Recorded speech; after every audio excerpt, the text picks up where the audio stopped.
Welcome everyone. We have a new drawing today I'm excited about. Snake with some bubbles. So I'm going to put my drawing, as I always do, in a box. This is an old-fashioned way of starting a drawing, and there's a couple of reasons why we do this. You don't have to worry about it because the box is already created for you when you divide your paper into 4 quadrants. I always start with the box as I was instructed to start with the box because it helps you with your composition. By composition, we mean where do you place shapes and things within the picture plane. Are you going to put your tree up here or down over here? That is a compositional choice. Does a river go through here, or is it going to go up here? Are you going to have a blotch of red color here and green down here? These are all compositional choices. If you draw the box first, it helps your mind to sort of organize the arrangement of objects, colors, and shapes within the picture plane. Really, you can't get away from the box. The paper is a box or rectangle. A canvas is a box or a rectangle. So starting right out and drawing a box helps your mind to recognize that we're going to work within these boundaries. So that's why I always draw a box, and I recommend you do the same. And again, with your 3D drawings, you've already done that. I always think it's a really good idea to put a date. So today is the 15th of September, which is a special date for me. It is the 100th birthday of my mom. She passed away in 2015. She was 94 years old, a remarkable woman. She made life look easy, and she had 10 children. 100 descendants, so marriage, grandchildren, great-grandchildren, the matriarch of a remarkable legacy. Her and my mom and dad were just amazing people, just a great life. Anyway, my tribute to my mom and dad. So let's draw with our snake, or let's start our snake. So I am going to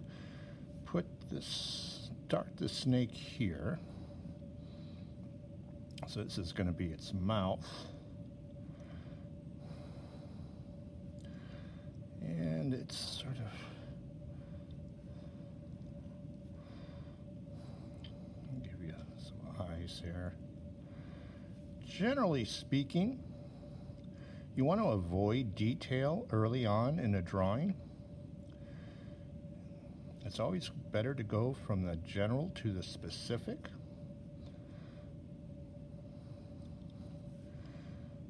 As a general rule. So here, this is going to curve around like this. And you want to try to keep the thickness of the snake's body the same as best you can.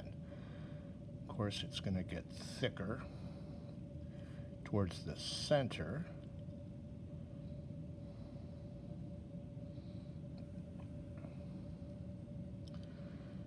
And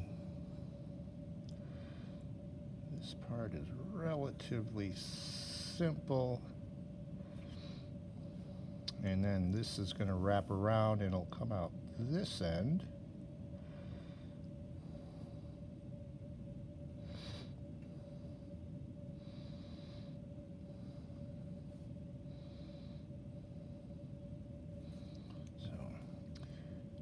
You don't really need to erase very often in drawing. A lot of times what will happen is those mistakes get absorbed into the drawing. So it's not such a big deal, especially when you're drawing in ink.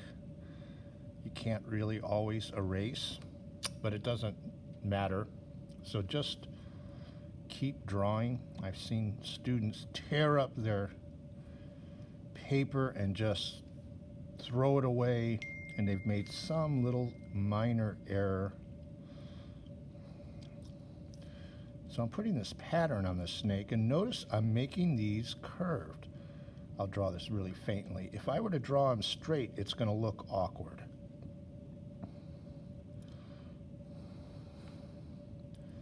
So as I'm looking straight on, the coils are kind of curving this way.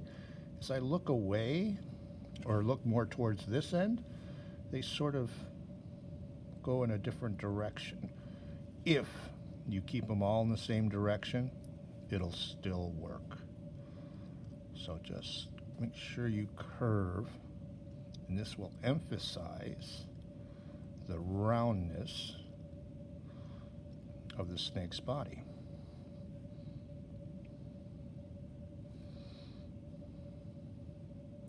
So curving it here, and now I'm kind of going in the other way there. And it just depends on your perspective of how you're looking at it.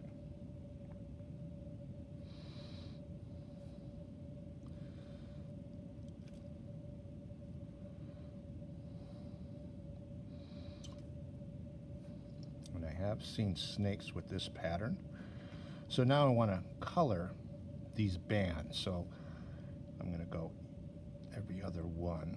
And I'm just going to lightly use a little cross hatching. I think this is the fastest way to put values down. Let's go this one here. It's better to do this in order because you want every other one to be colored.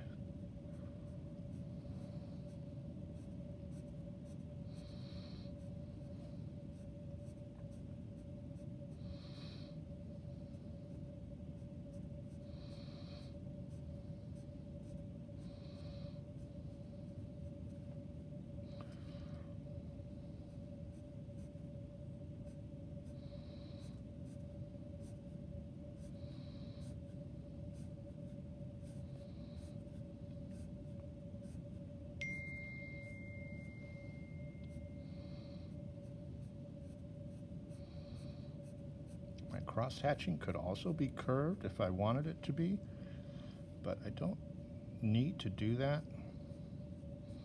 I don't think it's going to make a difference, but if you would like to, you certainly may.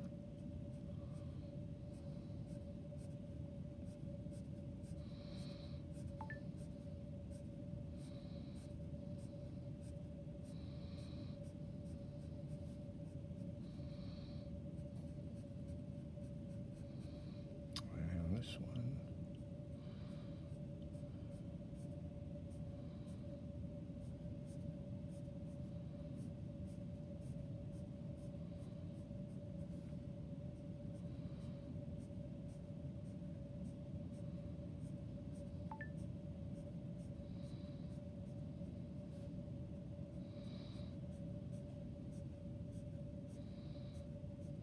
Okay, so now we've got this pattern on this snake. Now I want to put some form shadows. And I'm again going to use cross hatching, but you can experiment with your squiggly lines. So because of the pattern of this, where the light's coming from, it looks like it's coming this way. It's here, now it's going to kind of switch sides. So just be mindful of that.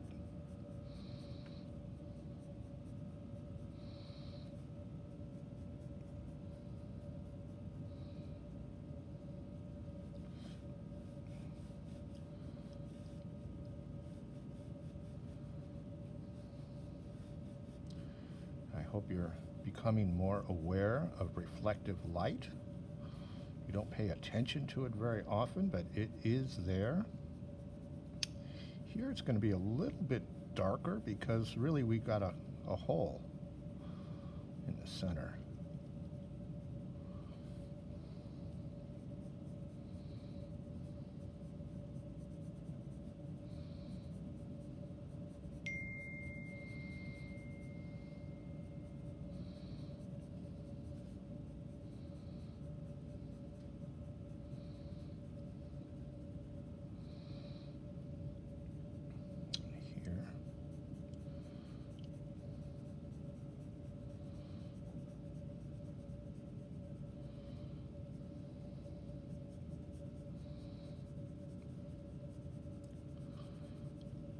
student once who said, "I can't draw a snake, I'm deathly afraid of snakes." To which I said, "Well, thank you for the compliment, but this is not a snake. This is just a drawing." In fact, I understand if you have a phobia of something, one of the therapies is to draw it. Like if you're afraid of spiders, draw a spider. Or if you can't even do that, at least look at a picture of a spider, because it's just a photograph. Okay. I want to emphasize this line because it's kind of a little bit of a cast shadow.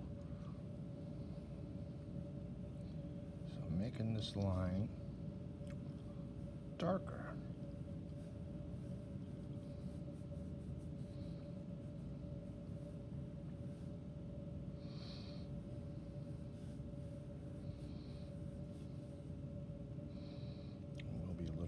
Cast shadow here. Remember, the cast shadows usually have a hard edge. This one's going to kind of wrap around.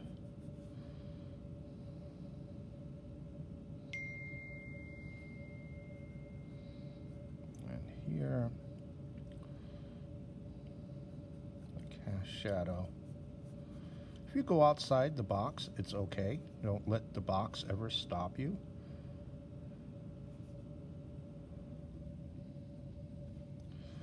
So there we have our snake. Let's darken this mouth. It'll give it a sense of depth.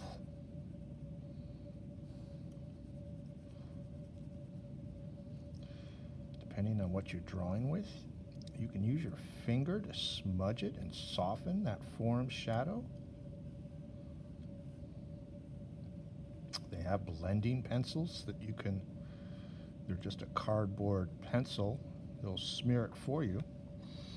So there's our snake looking ready to strike.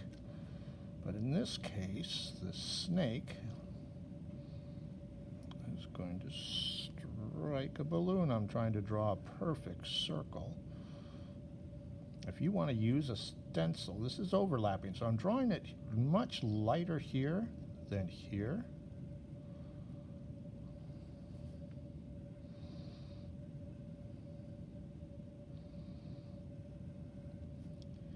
If you would like to use a stencil to make perfect circles, you certainly may.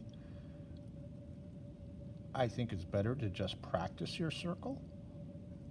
There's a little reflection usually. Here's one that popped. Boom. Pop.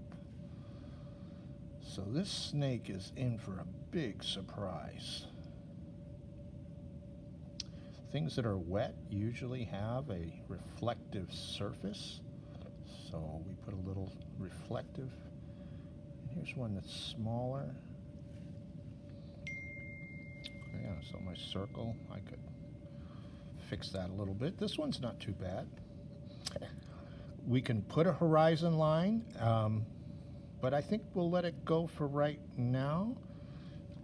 And there's our drawing. Snake with some bubbles. Thank you, everyone. Have a great day, and we will see you soon. Bye-bye.